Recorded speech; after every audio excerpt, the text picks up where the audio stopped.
English step by step. Present perfect continuous, step 2. In this step, you'll find 2 practice exercises. Remember, click like if you'd like to see more videos like this. Click subscribe if you'd like to see other videos like this. And you can put a comment below if you want to request a lesson. So here's practice exercise 1. And I would like you to look at these 9 sentences and put the correct verb form into the sentence to make a complete sentence. Now, if it's a plus sign, then the sentence should be affirmative or positive. If it's a negative sign, it should be a negative sentence. If there's a question mark, it should be a question.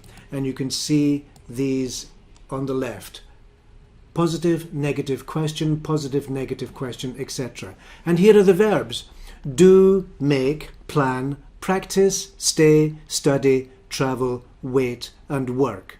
So decide which verb fits which sentence and change it into negative, question, and or positive. Practice exercise 2 is similar.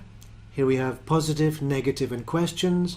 And these are the verbs do, get, have, look, make, pay, save, wait, and walk. So for all of these, we're putting in the present perfect continuous form appropriate for each sentence. Now, I'm going to leave up exercise 1 for 1 minute, and then you can write down the answers, and then I'll change it to exercise 2. You can write down the answers, and then move on to the next video, which will be present perfect continuous step 3, and there I'll explain the answers and talk through the answers.